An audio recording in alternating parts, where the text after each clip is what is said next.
binary collision. That's actually called Quasinormal mode of the black hole.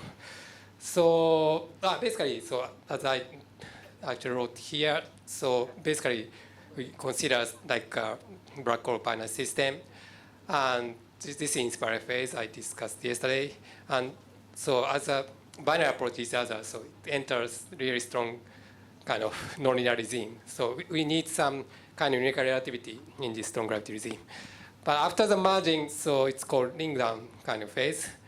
And then so, and in that phase, so there is also the gravitational wave emission.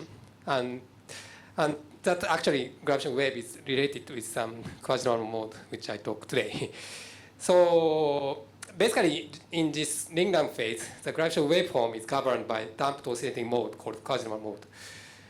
Okay, so to compute this quasi-normal mode, so we need to formulate a black hole path-length theory dealing with the propagation to tensor polarization. So okay, if we consider general relativity, so we have two tensor polarization. So in that case, so we have to discuss this kind of propagation of this tensor mode. But if we consider some theory beyond general relativity, like scalar tensor theory, we have additional mode, like scalar mode, which I talk later in the next lecture. So okay, so let's talk on black hole propagation theory. So basically, okay, I could just consider some propagation on the Schwarzschild background, the first lecture. And so this is a line element of the static spherical symmetric background.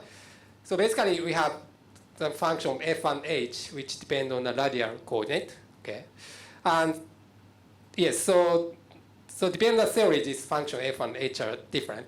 But if you just specify general relativity, and if you don't add any kind of matter, okay, we obtain some vacuum solution.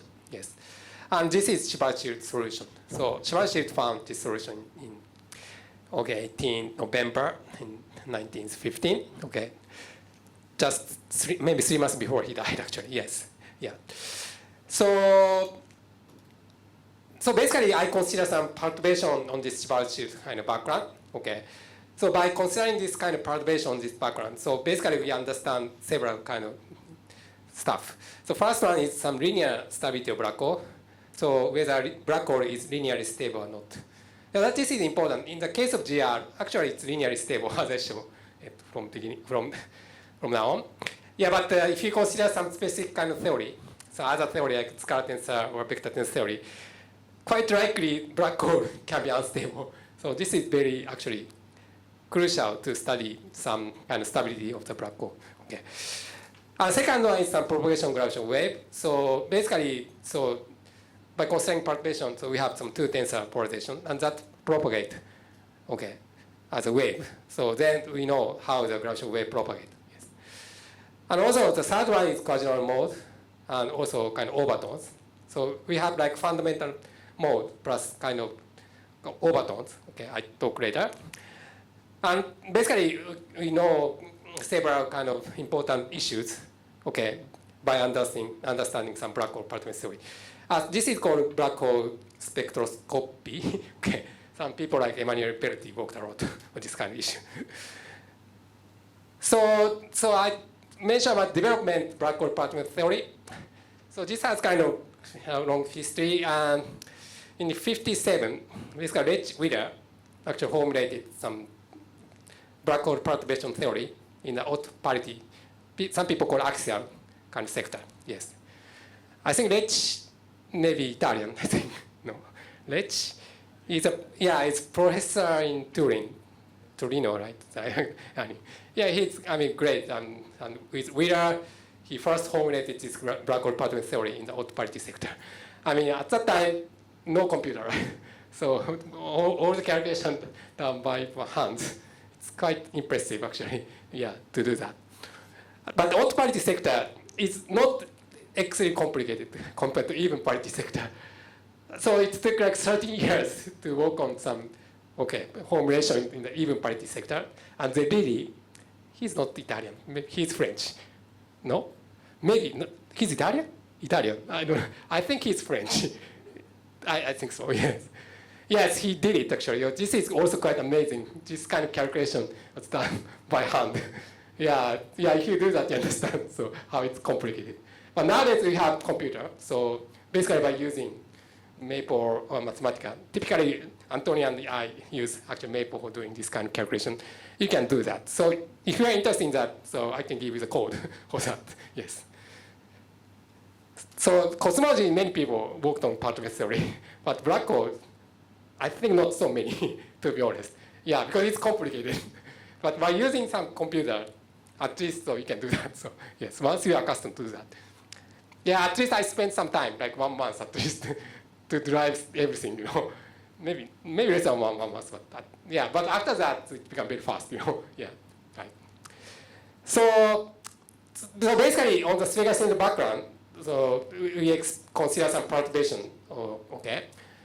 So there are many components, like TT component of the perturbation. Okay, this one is expanded in this way. So basically, this is spherical in the background. So I have to consider like YM, okay, spherical harmonics expansion.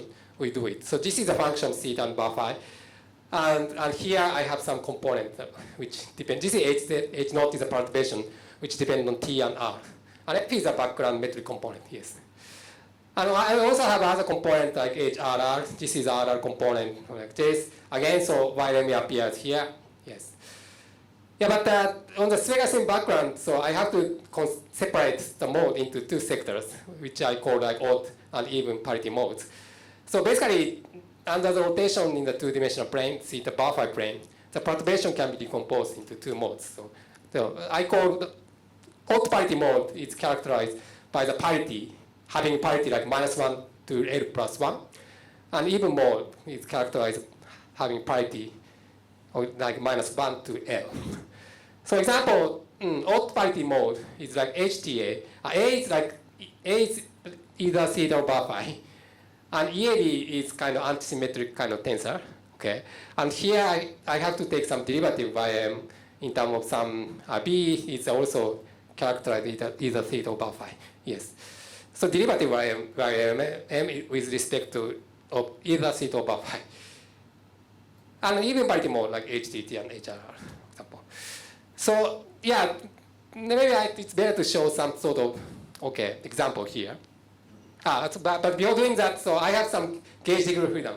Yeah, like cosmology, so basically, so I have some gauge degree freedom. Okay, for example, so I can consider some residual gauge degree freedom under the infinitesimal transformation. So basically, I make some transformation, and here is some transformation kind of vector, and there are 4 components. So mu has 4 components, T, R, theta, and bar phi, okay? And these 4 components can be actually fixed by choosing appropriate gauge actually conditions. So for example, so we can choose some kind of any gauge as long as this kind of vector is properly kind of fixed, And usually, quite often, I choose this kind of gauge choice, okay? My work with Antonio, actually, for example, so I choose this kind of gauge choice. This is not Julia gauge, I think. Yeah, some people chose some different gauge choice, but physical outcome is anyway same. Yeah. So as long as this kind of gauge degree freedom is fixed, it's basically the physics is the same. So also without loss of actually generality, so I can consider like M is 0 component of spherical harmonics. So yeah, on the spherical background, so I can just choose M is 0, okay, without loss of generality. So basically, what remains is just L, okay, in the analysis. Okay. So basically, there are the following components of the metric perturbation. So one is odd parity and even parity sector. So I wrote it explicitly here. So there are 4 perturbed fields in total. And in odd parity sector, I have Q and W, 2 fields. And Q and W appeared in the T bar phi and H bar phi component. Okay. And even parity sector, I have like 4 perturbation, okay, which appears in HTT and HTR, HR theta, okay. And so this is the derivative of YL with respect to theta. So now I don't need to worry about bar phi component because M is 0, I fixed M is 0. So for example, so you see that like spherical harmonics, like Y, for example, when L is 1 and M is 0, Y1 is like cosine theta basically, up to some coefficient. So you see that, for example, here, So if you plug it here, okay, y1 is the cosine theta. And if you make some parity rotation, so this is a, okay, kind of parity rotation. So theta is actually changed to theta plus pi. Okay, it's rotate. And then you find that this cosine changes sign, so under this kind of rotation. So it means that, okay, this HTT component and all the other component in the even parity sector, it actually changes actually sign. Okay. And so when L is 1, so basically even parity mode changes sign. But here, odd parity sector, so you take some derivative cosine theta with respect to, this one is cosine theta, take derivative, and you have sine squared, and the sign doesn't change, you know. So when L is actually 1, okay, in the kind of odd number, odd mode do not change sign, but even mode actually change sign. Okay, so as I said already, so in the previously, sorry, I cannot return back. Maybe it's fine. Maybe I can return back. So, yeah.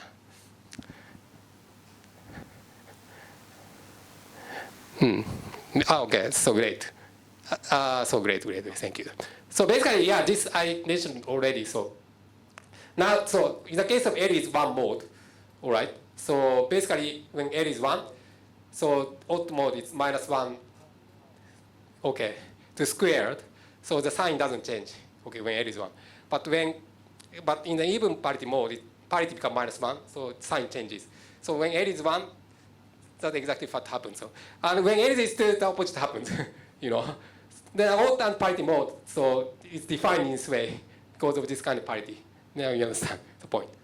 Okay, yes. So we have to actually distinguish that mode in this way, two modes in this way. Yeah, that's kind of, okay, issue that compared to cosmology, it's kind of more kind of involved in this kind of stuff, yes. So in cosmology, we have some symmetry. So yeah, so yes, isotropic kind of symmetry. But we have some, in a segregation background, so there is particular direction R is kind of, yeah. So one symmetry is actually broken. So then the situation becomes more involved. And calculation becomes also more involved, yes. So okay, so anyway, so now I'm ready for doing calculation. So second order action metric perturbation I want to derive. So to discuss some evolution of the perturbation on the Shiba-Shield background, so I have to consider some, okay, I have to derive some equation motion of the perturbation. So in doing so, I have to derive second order action of perturbation. And action in GR is very simple. Oh, this is just R. Okay, very simple. But if you try to expand R, and also, okay, root minus G, determinant G, it's quite involved, you can imagine. So now, so I'm considering this back. And so I have, okay, 6 perturbations in total. And first, I start from the odd parity actual sector. So it's basically odd and even parity sector separate from each other. So I can start from odd parity kind of, okay, sector. And then, okay, in the odd parity sector, so after the integration with respect to theta and bar phi, so basically, okay, this, okay, D4x contain T and R and theta and bar phi kind of dependence. So if you start to, okay, expand this R up to second order in perturbation, then you have, okay, some field, like Q and W, and also YL, right? YL contains theta dependence. But now I fix like M is 0. So phi dependence doesn't appear. But there is some theta dependence. So I have to make some kind of integration, so with respect to theta. So you can do it analytically by using some property of the YLM actual function. Yes. That part is, some people, even this part, some people got stuck actually, to be honest. I know some people that even integral with respect to theta and bar phi, actually, it's quite non-trivial actually. Yeah, but once you are accustomed in the case of GR, so even if you change theory, the integral is very similar to each other. So then you can do it after that, yes. Yeah. So, all right, so then, okay, I get this action after the integration with respect to theta and bar phi. So basically, these kind of fields, W and Q depend on T and R. So yeah, these two fields depend on time T and coordinate R. I also made integer parts. So, and this our large L is L multiplied L plus 1, which often appears. Yeah, so this one is complicated, quite complicated. So if you want, maybe you can try, and maybe you can consult me or Antonio for the calculation, actually. Yes. So actually, there are two fields Q and W. Okay.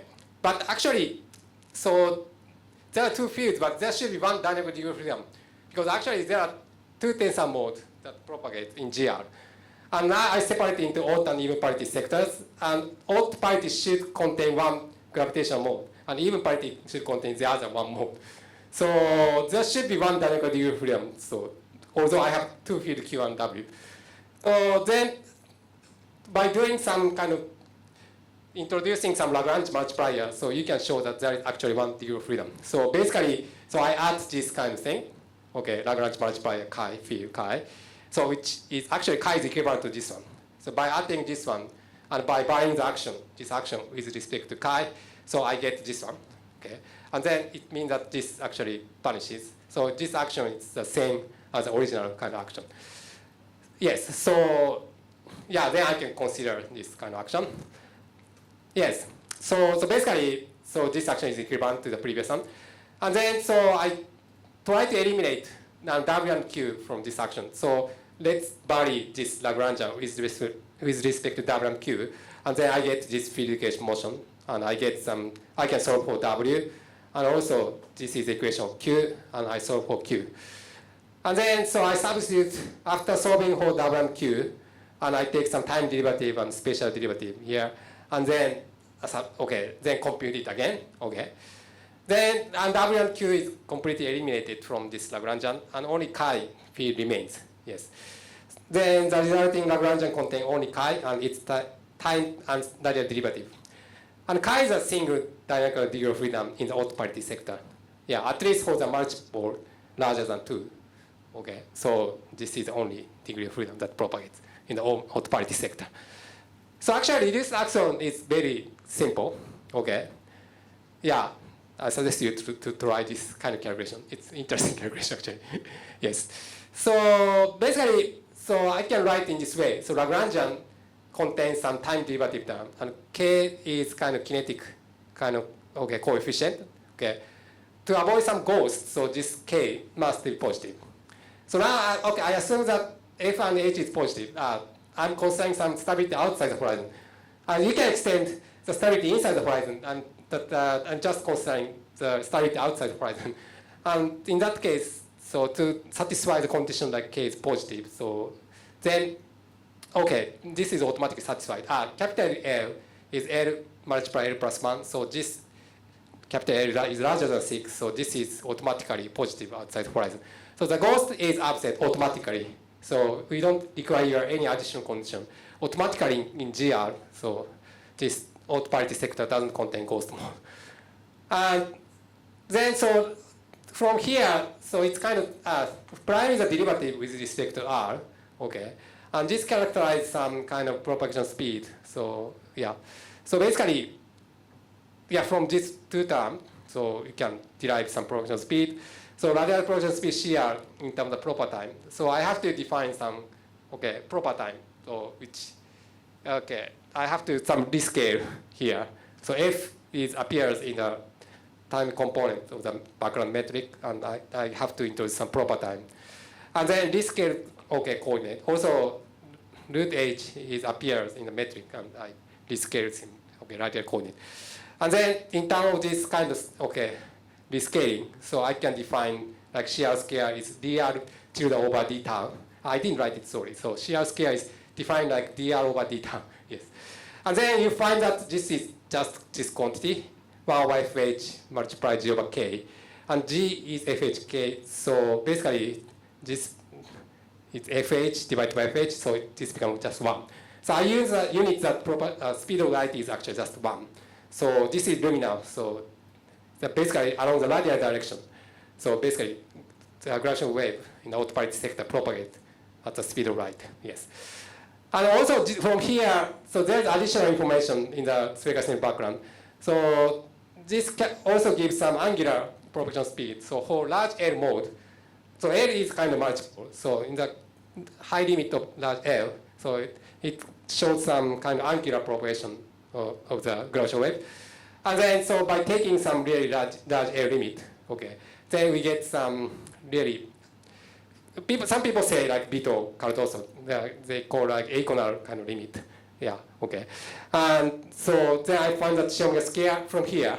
So here it contains some kind of term which become really large in the large L limit.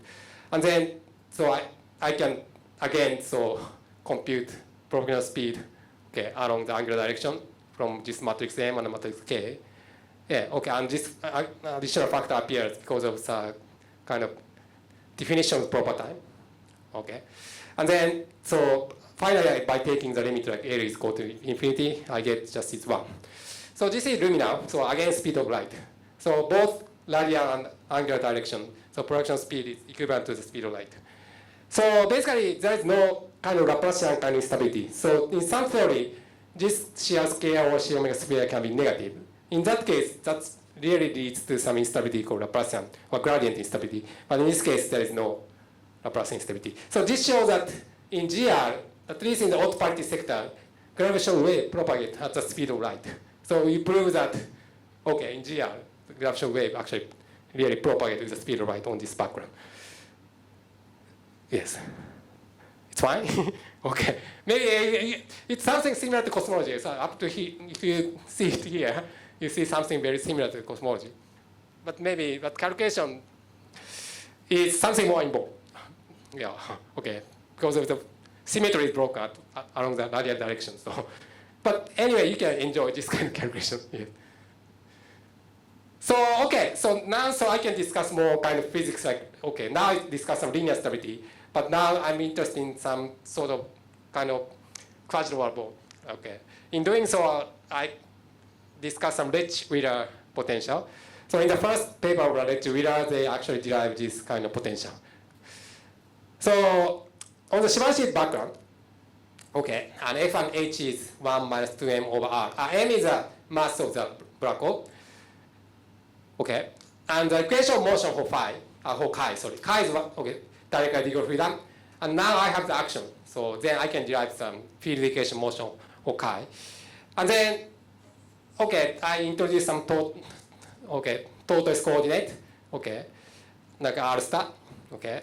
And then usually in black hole kind of physics, people usually, okay, introduce this coordinate. So by introducing this coordinate, on the horizon, r star goes to minus infinity. So because of that reason, so people actually introduce this coordinate. So in the standard coordinate, r is 2m is the horizon. But with this coordinate, r star is minus infinity on the horizon. Yes. And also for convenience, so I introduce like chi is like e2 minus I omega t multiply x. X is kind of new function which depends on r divided by r. Then this equation can be actually simplified by doing this kind of replacement. And then I find this equation motion for x. Instead of chi, I introduce x and also tortoise coordinate. And then I have this one. Okay, you are familiar with this kind of like WKB type kind of equation actually. And so basically we have some potential V odd, so haute parity sector. I have, which is very simple homo potential. Okay, at then. So F is just 1 minus 2m over r, and r scale is here, right? And L is small l multiplied L plus 1. And again, F is 1 minus 2m over r. And by substituting everything, I get this Ledge-Wheeler potential. Yes. And you see that, so this potential, on the horizon, r is 2m. So this vanishes completely. And at spatial infinity, okay, r goes to infinity. So this term is really dominant. And all the other term is approaches finite. So if you take the r is taking the limit that r is infinity, V odd approaches 0. So both on the horizon at spatial infinity, so this V odd approaches 0. So this is Ledge-Wheeler potential. So there is a maximum in the middle. So I can show it. So this is, I plotted. For example, this depends on L. So Ledge-Wheeler potential depends on L. And in all the cases, ladies 2 and ladies 3 and ladies 5, we have some maximum the potential, okay, which is like here, here, okay. And for each L, the rate potential has a maximum. And as L increases, the peak position approaches a value, which is like Rm is 3m. So we can see that this shift, right? Maximum value slightly shifts to the smaller value of Rm. And you find that this value is become like 3m. So by taking aconal limit, Vito says like aconal limit, yes. And so in the aconal limit, so basically, so this is very large. So I can ignore this 6m over R term. So then I have this kind of aconal limit potential, the Julia potential. And you can easily show that this has maximum at Rm is 3m. Okay. And actually, this has some correspondence. So the value of Rm is the same as the radius of photon sphere. So there is a kind of sphere that the photon can exhibit a kind of circular motion. That's called photon sphere. So now the Shibashi radius is 2m, and photon sphere exists at 1.5 times, okay, a position. And in my notation, it's 3m. So in the aconal limit, this value 3m is really coincide with the radius of the photon sphere. Yes. So this property generally holds for black hole in general relativity. And Vito and collaborators actually show that kind of property. This is very kind of easy kind of thing. Yes. This is kind of aconal correspondence, Vito said. Yeah. But if you consider some kind of black hole beyond general relativity, this kind of aconal correspondence can be generally broken. Yes. So yeah. So this is the case in GR usually. Yes. Right. So yeah. So basically, photon sphere, maybe so maybe you know this is actually unstable. Its photon sphere is unstable. Yeah, kind of trajectory. So you can see that okay, this is also unstable. So at the maximum position, this is unstable. Something very similar. Yes. At the maximum kind of position, this is unstable. Okay. So this is the story for okay. Sorry. Okay, odd parity sector. And I can do the similar calculation in the even parity sector. Okay. But now I have whole perturbation, whole fields. Okay, H0, H1, H2, small H1. So the calculation is more involved. Okay, you see that at the end, so you get this Lagrangian by expanding Einstein-Hilbert term. Okay. It looks like a very simple term. Like Einstein-Hilbert term is just R. But if you expand it, okay, I get this kind of expression. So yes. So I have whole fields too much. Okay. But it should contain one dynamic degree of freedom, right? So we should be able to reduce this kind of system to the system of one dynamic degree of freedom. So yeah, we can do that. For example, so first let's vary this Lagrangian with this H0, and then I get this field equation motion. And H0 can be eliminated from this Lagrangian. And also by varying this Lagrangian with respect to H1, so you get the equation motion of H1. And H1 can be again, okay, eliminated, okay, by using this equation motion. So basically H0 and H1 can be eliminated, okay. So it's not really dynamical, okay, field. And what is left is like H2 and small H1. Okay, there are two fields. But by introducing the combination, so let's, okay, introduce this kind of combination of field. And then you end up, okay, actually, okay, this system is just described by field psi. The dynamical field is just psi. So basically, there is just one field that propagates. Okay, in the even parity sector. That's really expected. So basically, using the equation motion for small h1, the reduced Lagrangian can be expressed solely by phi and its derivatives. So this is also kind of interesting calculation. I hope you can enjoy doing calculation. Yes. It's complicated, but anyway, yes. So finally, final result is very simple again. So, okay, physics is actually simple. In the middle, it's complicated, but anyway, final one is really kind of simple kind of result. So I get something very similar kind of form of Lagrangian compared to odd parity sector. But still, K and M expression is actually different compared to the odd parity sector. And again, so in front of phi dot square term, I have K. And K, so again, so capital L is larger than 6. So this is always positive. So again, there is no ghost in the even parity sector. Automatically, the Shibashi black hole in general relativity, So the no-ghost condition is satisfied, so in the even parity sector. And again, so if you compute some radial propagation speed, so we can compute from here and here, yes. And then this is also, okay, kind of exercise. So by introducing proper time and rescale radial coordinate and computing dr tilde over d tau, and you find that shear scale is again 1. This is again luminal speed of light. So along the radial direction, it's propagated at the speed of light. And also from here, by taking some equal limit, like L is much larger than 1, the angular propagation speed in proper time is also equivalent to 1. Okay, so it's luminal again. Yeah, so this is, everything is really consistent. So GR is really predict some, okay, propagation speed, which is really equivalent to the speed of light in the both odd and even parity sector. So there is no Laplacian instability. So Schwarzschild black hole is stable. Yes. So basically, we show that linearly stable. Yes. So basically, originally people like Rich Wheeler are interested in the stability of black hole, and they started to work on kind of perturbation theory, and they show that basically, okay, Schwarzschild black hole is actually stable. Yes. Yeah, if you really consider GR, it always doesn't cause any problem in GR actually. Yeah, quite amazing, but it's always kind of healthy. Yes. So, okay, in the even parity sector, there are no ghost and Laplacian instability either. Yes. Okay, so now I got some equation motion of C. Okay, so I can find out some potential for the field phi, which called the really Italian or French, I don't know. Okay, potential. Okay, I check it. Maybe I think French, I think, yes. Right, so, okay, redefine again, E2 minus I omega t plus this kind of combination. Okay, maybe, yeah, so by choosing this kind of combination, okay, I get some, okay, easy form of equation like C. Okay, they really did it actually. I think in his first paper, there may be some type of errors.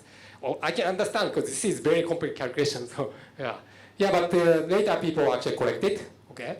And then by defining C in this way, and by introducing tortoise coordinate again, then I can again obtain a similar, okay, form of the equation motion and so on. Okay. Yeah, but the potential is actually different. Okay, V even, the potential for the dynamical field C is called the Lilly potential. And the Lilly potential is different from the Wheeler potential, yes. Yeah, I showed already like the Wheeler potential, but the Lilly potential is different, right? You can see it. Yeah, but there are some common properties. So on the horizon, again, R is to M, so V even is 0, the vanishes. And at special infinity, so this denominator dominates over numerator. So again, at special infinity, this approach is 0. That is a common property between, okay, the Wheeler and the Lilly potential. Yeah, but as I said already, okay, V odd and V even, okay, the potential looks quite different. Okay, look like no relation at all. Okay, and if you plot it, okay, this is different. Okay, V odd is like red line, and V even is like blue line. Okay, there are some kind of difference. Not very much different, but still there are some kind of difference. Okay, between two potentials. American? Ah, sorry, I just made some mistake. There is another guy, some French guy who worked on this kind of thing. I got that name. Okay, American. Phayao is American. Ah, okay. Thank you. Okay. All right. Well, Rich is different Italian, so yeah. Yes. Yeah, okay. So, right. So, all right. So now, so there's also, okay, similar property by taking equal limit, like L is much larger than 1. So V odd and V even approaches the same kind of potential.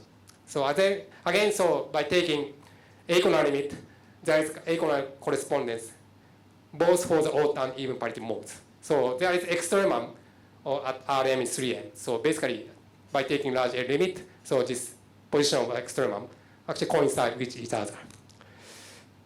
Okay, so but still potential looks different, but still why it's so different?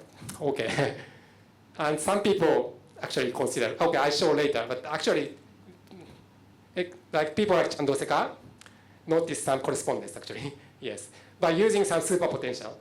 Okay, actually that kind of two potential can be written in a unified manner. Yes. So, okay, anyway, so before doing that, so I want to, mention about Quasinormal mode black hole. So this is really nowadays very kind of hot topic, so many people are working on this kind of issue. And this Quasinormal mode is kind of characteristic oscillating modes in a dissipative system. Quasi actually means that the system loses its energy through gravitational radiation. So as I talked yesterday, there is some gravitational radiation. So this kind of black hole system basically loses energy, like after the binary coalescence. Okay, then the black hole is actually loses some energy, so through gravitational radiation. So basically this is kind of damped oscillation. So and the particular mode, characteristic oscillating mode associated black hole is called Quasinormal mode. QNM actually, yes. And so now I have the, basically field equation motion for the gravitational perturbation for both odd and even parity sectors. And basically H, which I call H actually, for both odd and even parity mode. And I write in this way, e to minus I omega t multiply some RL, which depend on R. And I write omega in terms of real part and imaginary part in this manner. And then by substituting omega here, you find that H is given by this. So first one is e to minus I omega RT. This is kind of oscillation with a frequency omega R, right? This oscillate. Yeah. So this real part gives some oscillating kind of part. And e to I omega IT is kind of, if omega I is negative, this is kind of damped oscillation. Yes. If omega I is actually positive, this increases. But in the case of Quasinormal mode, so basically, this perturbation, this system loses energy, so it becomes damped oscillation.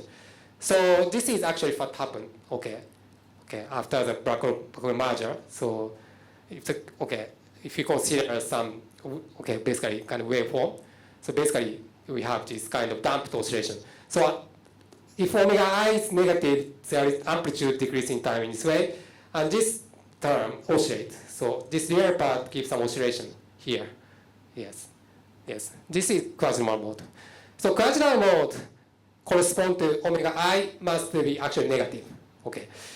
Omega R, the sign omega R can be either positive or negative. It doesn't matter. But omega I must be positive for the Quasinormal mode. It must be damped oscillation. So, right. So basically now I'm ready for computing actually Quasinormal mode. Actually, but here kind of proper definition of Quasinormal mode is like this. So basically, Quasinormal mode are the ingoing wave on the horizon and the outgoing wave at spatial infinity. So basically, this is the definition of Quasinormal mode. So now I have like red Riller or the Rayleigh potential. So I can consider some kind of wave, which is ingoing on the horizon and outgoing at spatial infinity. And that's called Quasinormal mode. And this is actually figure where actually Misao Sasaki, he actually worked even like in the 80s. He wrote some kind of Japanese article actually about Quasinormal mode. He explained what's Quasinormal mode. And he actually wrote this kind of stuff. Now he's working on mainly on primary black hole stuff, but at that time, he really did this kind of calculation. Even like Nakamura kind of Sasaki equation in the rotating black hole, he did actually a good job. But now I don't know if he really did work on this kind of issue. Anyway, right. So basically this is Misao showed actually in the Japanese article. And basically we send some kind of wave from infinity, here, like this one is a wave, right, which is sent to the black hole.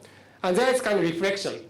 This is a reflection, sending black hole in this way. And there is potential barrier, so which is kind of reflected. So this is a reflection. And there is also transmission kind of wave. So either reflection or transmission. And then, so Quasinormal mode is defined in the way that taking the limit like A is 0, so amplitude of the ingoing wave here, it's taken to be 0. But still, so there are kind of wave, which is outgoing and ingoing. Because this is really characteristic kind of mode of the black hole. So even by sending this kind of wave, it's actually 0. So there is kind of outgoing at spatial infinity and ingoing around the horizon. So kind of this is a the kind of definition of basically Quasinormal mode. So basically Quasinormal mode are the characteristic oscillating modes of black hole. So they are excited by taking A is actually 0. Yes, that's the kind of definition. Okay, just remember this figure. And just remember that, okay, outgoing at special infinity and ingoing, okay, on the horizon. Then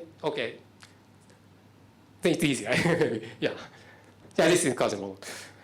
So this is their characteristics mode. So basically we can compute it, okay? Because I have potential, basically. So let's compute Cosmology mode of the supermassive black hole. So let's consider first for the regular potential of odd parity mode. So this potential is like this, okay? Like this one. And as I said already, on the horizon, in terms of torus coordinate, R star, this is minus infinity, minus infinity. And at special infinity, R is go to infinity, and R star also goes to infinity. And in both regime and horizon and special infinity, the solution becomes very simple because V odd vanishes. So this vanishes, okay, on the horizon and special infinity. So the solution to this equation is simply by this one, right? Okay. So I have two, unknown coefficient A and B, okay. And Quasinormal mode corresponds to the mode where on the horizon it's ingoing. So ingoing mode is e to minus I omega r star. So this is ingoing mode. So I have to pick up this kind of mode. And at special infinity, that's outgoing. So outgoing wave is this mode. So I have to set A is 0 for the outgoing mode at special infinity. Yeah, so it's defined in this way, yes. So basically, we need to find out the frequency omega satisfying the two boundary conditions for the electrical potential. So this is a boundary by problem. So basically, so we have to find out some mode which satisfies these two boundary conditions on the both horizon and special infinity. That's Quasinormal mode. So yeah, I want to obtain the value of omega. Yes. And history, okay, I explain some history for the computation black hole Quasinormal mode. And I think that Chandrasekhar and the Twitter, Chandrasekhar is originally Indian, right? Yeah, he got Nobel Prize. So basically they computed some weakly damped characteristic frequency for the supermassive black hole. They proved that the red real and the 3D potential give the same spectrum.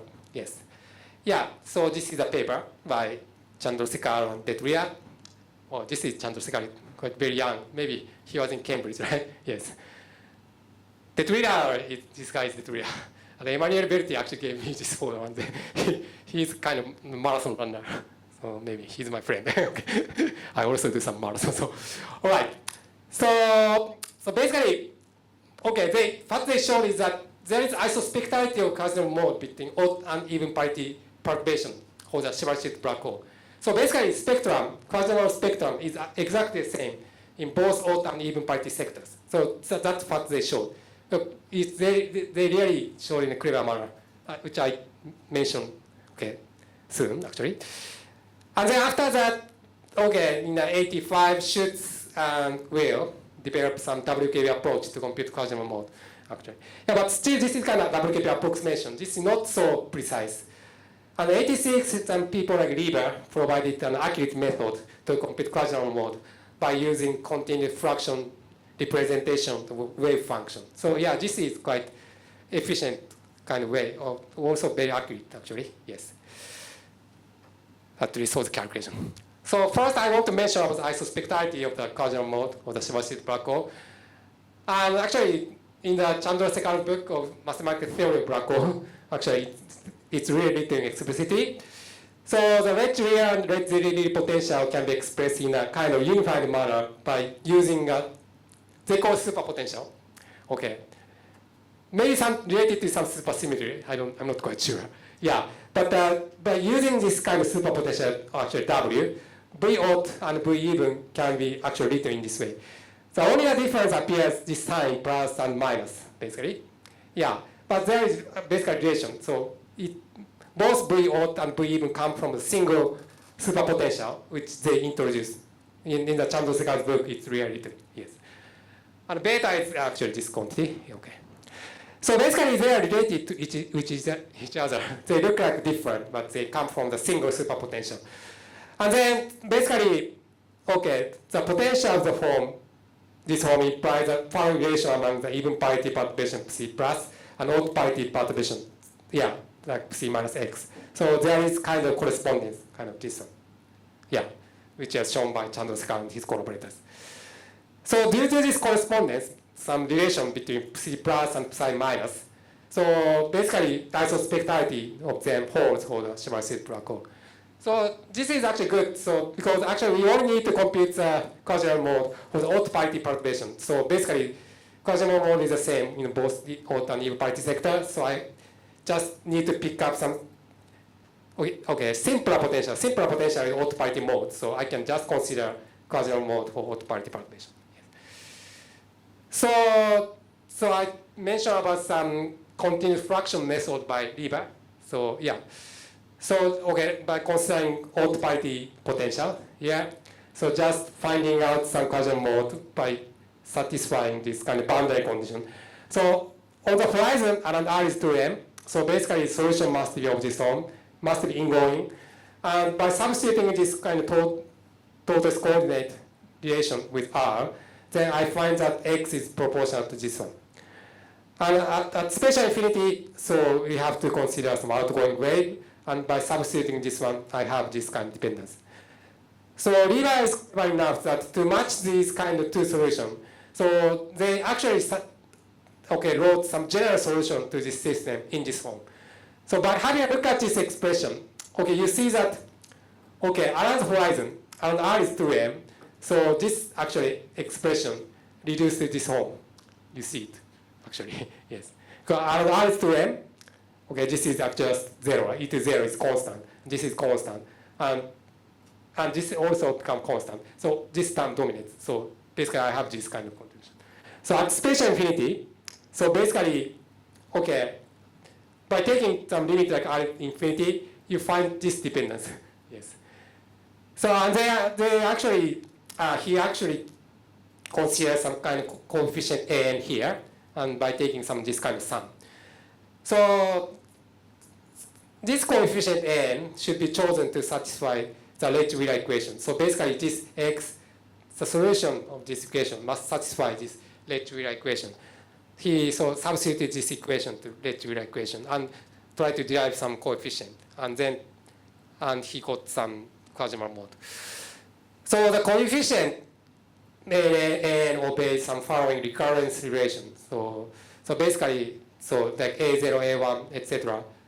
Satisfy the recurrent relation. And alpha n and beta n and gamma n depend on the value of n, and also rho is like m, depend on m omega, which contains some frequency omega here. So basically, these coefficients alpha n, beta n, gamma n depend on both omega and n. And also setting like an is minus an over n minus 1. You can reduce this system in this manner. And finally, so you get this kind of equation. So beta 0 is alpha 0 A1. And from this equation, so A1 can be written expressed in A2. And again, so this A2 can be expressed in term A3. So yeah, it's really kind of recurrence relation coming like this. So yeah. So basically, so this is an equation you should actually solve. So for given L, this relation determines the Quasinormal mode. Yeah. So actually, he computed, the Quasinormal mode in this way when L is 2. So basically, so n is some number here. It starts from n is 0 actually, and it's kind of infinite number of n exists. And if n is capital N, so we obtain like 2 times n plus 1 order algebraic equation. So from here. And then, so for example, when n is 1 mode, it's called fundamental mode. So when n is 2, so he got the value like omega r. This is omega r, so real part is about 0.747. And this is imaginary part. This is really damped part. And this must be minus, as I say. This is actually minus 0.117. So this is the value they got. And also, when n is 2, so it's really infinite series actually exists. So when n is 2, this value, and again, omega is always negative. And omega r can be positive or negative. So in some cases, when n is 3 and here, so he got some negative value of omega r, but it doesn't matter. Omega I everything here omega I is actually negative. So it's Quasinormal mode. So actually, when n is 2 and 3, Lieber computed the Quasinormal mode up to n is 60. Okay.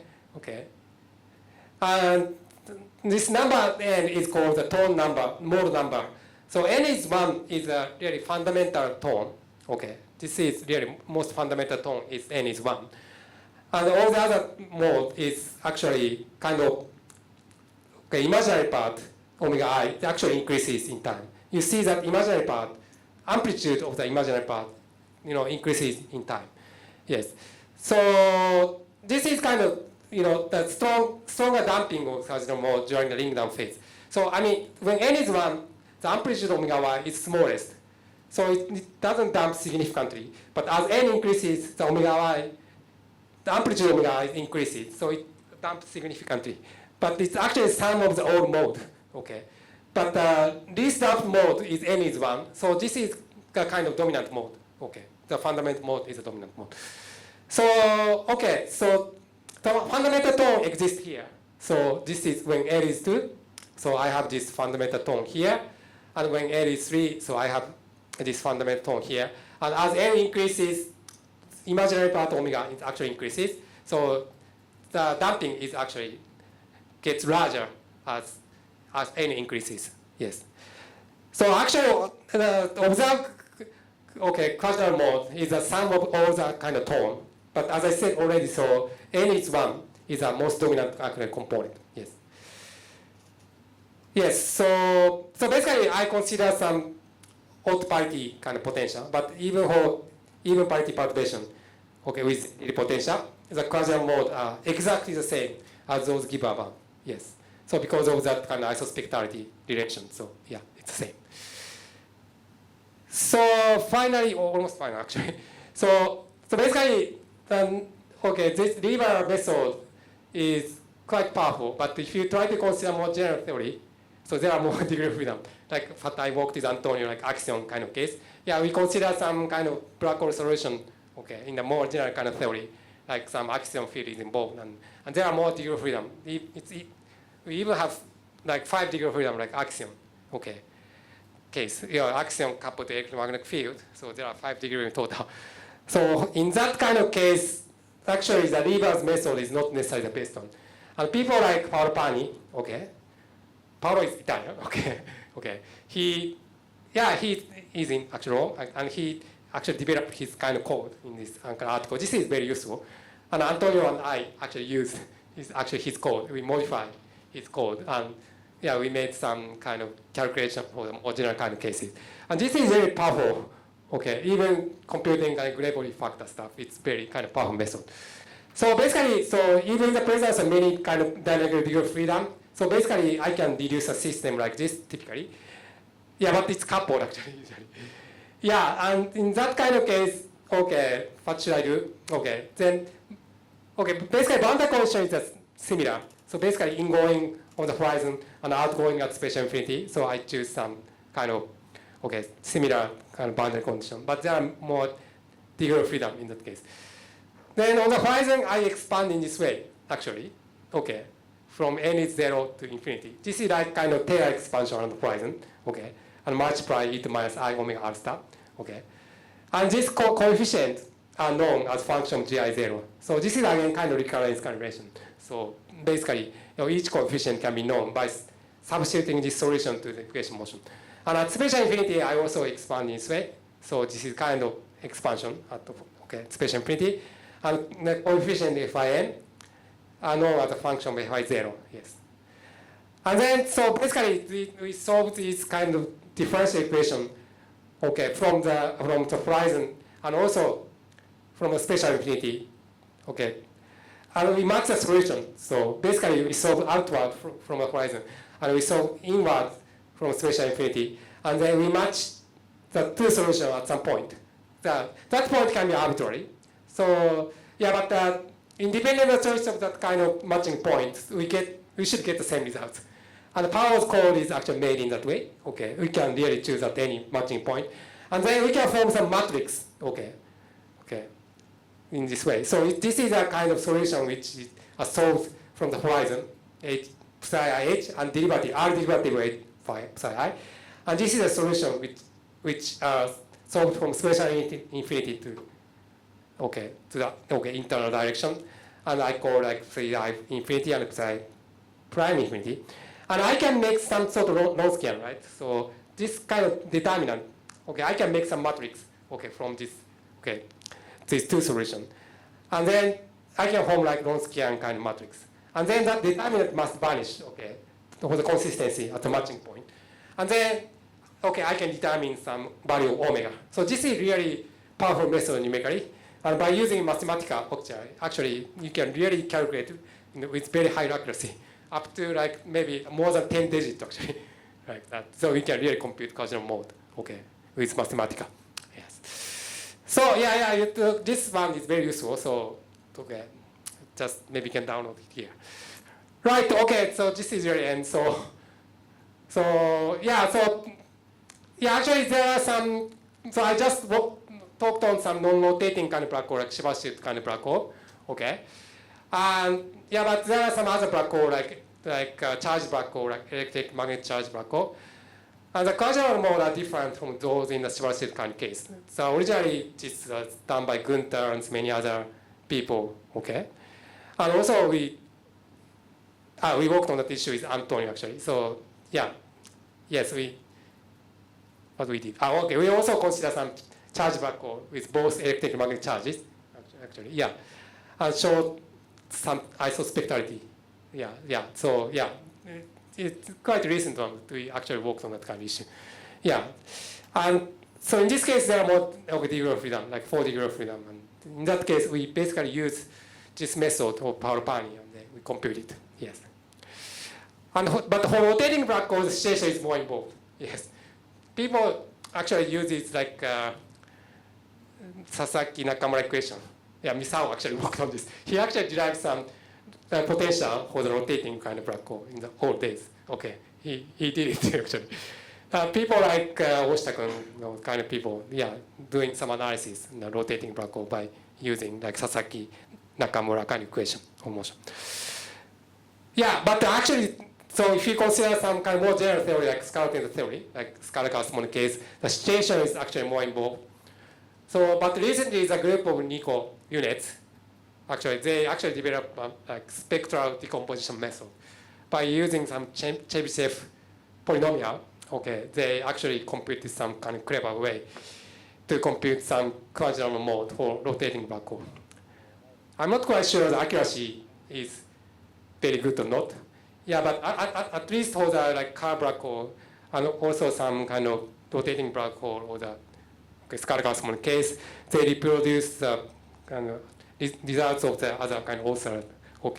So I think it's maybe accurate, I hope. Yes. But Emmanuel is slightly skeptical. But that is interesting. Anyway, so actually, realistic black hole is rotating, especially like a binary system after the coalescence. Realistic black hole is really rotating. So, and if the black hole is rotating, the Quasinormal is quite different from the non-rotating case. So we really have to include some rotation. So that's kind of issue that I also want to work. Maybe with Antonio and some other people. Like for example, like minimum theory of kind of gravity stuff. Antonio talked actually yesterday. That's actually good because there are only 2 tensor propagation. So the situation is simple. So for example, in scalar tensor theory, there are additional scalar degree of freedom. So I have to worry for that kind of issue. So there is Quasinormal mode for scalar mode. But for example, in the kind of theory that Antonio actually mentioned yesterday, scalar mode doesn't propagate. So only 2 tensor mode propagate. So basically, then that analysis can be really simple, actually. But still there are some issues like vanishing kind of X-ray curvature stuff, So we have to worry about that kind of issue. But also that kind of calculation rotating black hole can be interesting. Yes. So So as I said, so in the presence of additional degree of freedom, that is scalar or vector field, the Quasinormal mode are generally different. But this property, anyway, we have additional degree of freedom, and that gives some different Quasinormal mode. So this property can be used to prove the signature of new degree of freedom and the possible deviation of GR. And actually, from the observation side, actually we start to get some kind of new data from binary system or the kind of Quasinormal mode. And actually, in the reality, we have some overtone, right? So that's the sum of all the mode, yes. And the passive detection of overtone. So fundamental tones is practically, I think, detected, I can say. Yeah. But the overtones, we don't see some signatures. Yeah, but theoretically, so of course we have some overtone. So if the observation becomes precise, we may see this kind of signature of overtone in the future.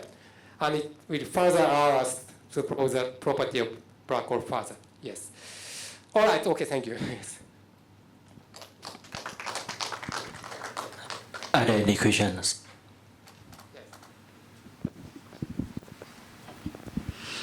So for the rotating case or for the charge case, we can take the extremal limit and we will have some kind of factorization of the geometry.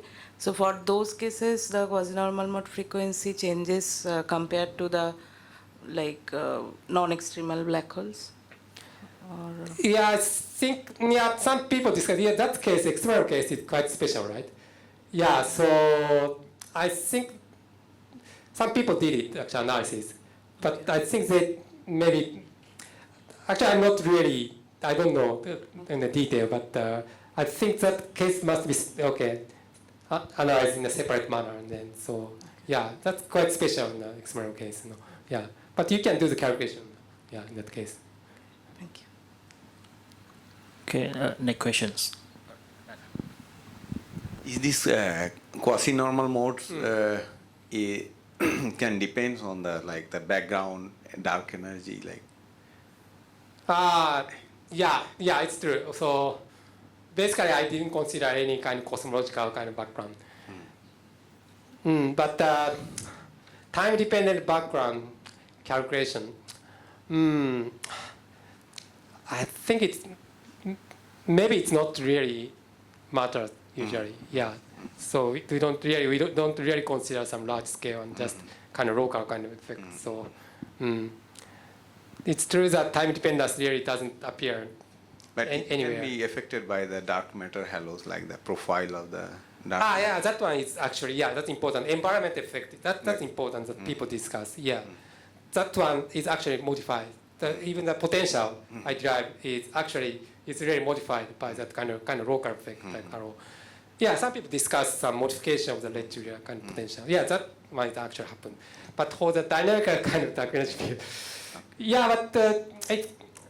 if there are some local effect, it's interesting. But usually it's very large scale, right? So yeah, we think that it doesn't matter much. But there are some work to connect some kind of black hole solution to the cosmology black hole solution, right? Yeah. But I don't know whether maybe red Julia potential is quite close to the, basically, even the peak position is quite close to the black hole. Okay. So it's really local around the horizon. So, but the environment effect is really important, as you say. That one is crucial, actually, to be honest. Yeah, people actually consider Shibashito, for example.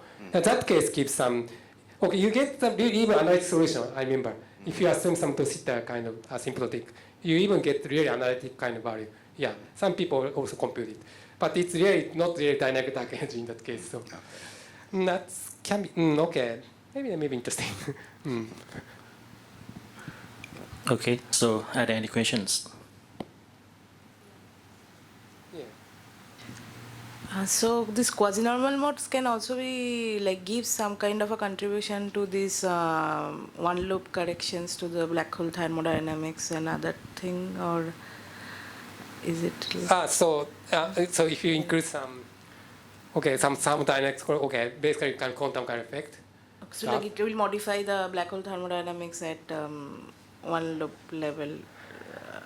Quantum effect. So people actually discuss something like thermodynamics kind of effect. This is purely classical kind of argument. Okay. So that is my question. How in quantum field theory picture it fits or something it's like some WB approximation and then things, or I should think in that way. Or? I see. But this is purely kind of classical kind of description. Yes. Yeah, people discuss some kind of quantum effect, yes, but I have seen. usually this is kind of okay, some kind of quite macroscopic black hole, whose horizon size typically more than like 10 kilometer kind of black hole. So in that case, usually quantum effect is actually small.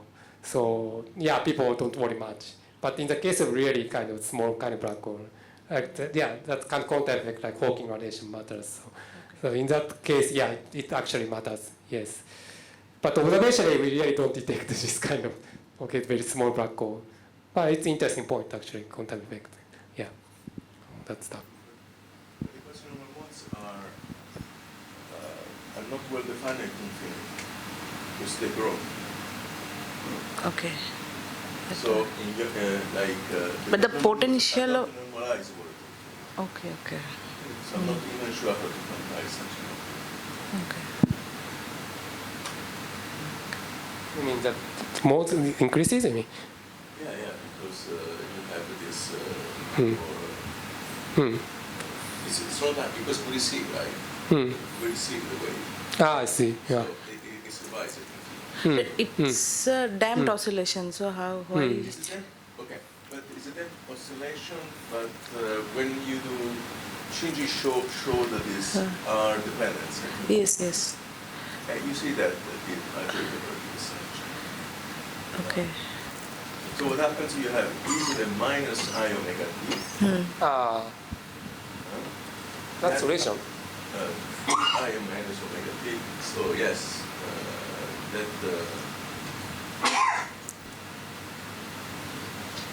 yeah, you see. This one? Yeah. You see at infinity, you have e to the minus I omega r, okay? Now, omega has also a term which is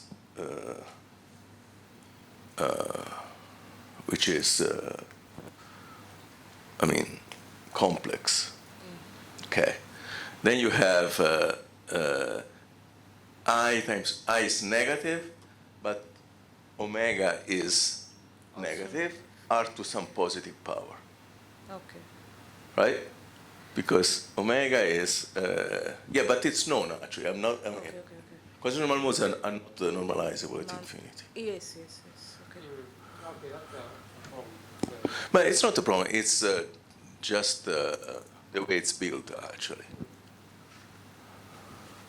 So probably I have confused, like I have mixed two things because I have seen these papers in extremal limit. So probably this is like the other horizon. So not like the r goes to infinity. Probably they are considering r equal to 2m. Yeah, so because that is also an asymptotic in the yeah. extremal limit. So yeah, quantizing, I'm not sure. To be honest. Okay. Yeah, some people try to contact the external. Yes. So maybe the boundary is different. Yeah, that's kind of very special kind of case. So. Yes. It's like for the charge, not like Schwarzschild. Yeah. No, but actually, if you remember, so this is in R is unbounded at infinity. Yes. But if you take the coefficient that was in front of it, e to the minus I omega t, because this was the decomposition, or we decompose the model as e to the minus omega t times this x. Yes. Now, e to the minus omega t, omega has I omega, so minus I times So it gives you another minus. it gives a Plus. negative, and then in time this goes down, but in R it's Goes unbounded. in- yes. So otherwise, yes. So this is really like Yeah, it's called all that. yes. Yeah. So quantization, it's a There's a I don't problem. know how much extent people did. Only maybe small kind of black hole, like very small kind of horizon radius. No, I don't know. Okay, let's see whether I don't know literature much, but Sure. yeah, people just interested in observation and they don't worry about this kind of issue. Yeah. so yeah.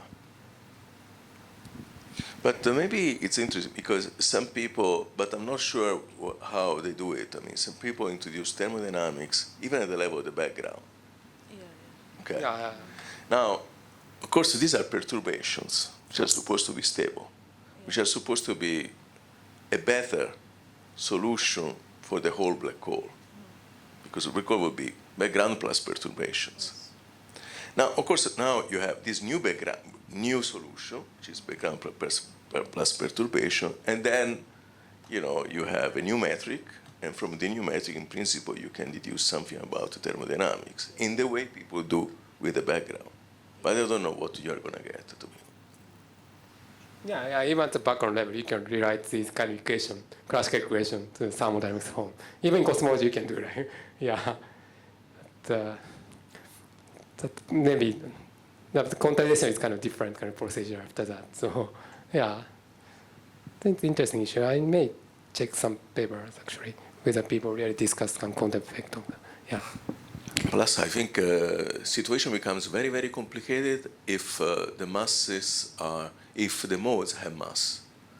If the modes have mass, I think so the analysis becomes much, much more complicated actually. These are all massless modes. But Yeah. So GR only contains a massless mode, gravitational wave.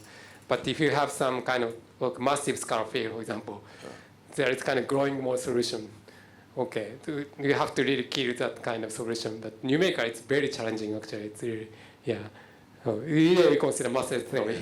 So to avoid this kind of problem, so to complete. Also, I found very interesting this thing that you taught us about R is equal to 3m, the photon sphere, and it's also the limit where, because for the photons, this is just the photons on a background actually. But this is the perturbations of the black hole itself. Somehow they are related actually. Yeah, they are really related to each other. The gravitational mode and a photon is really related. The potential is really approaches each other.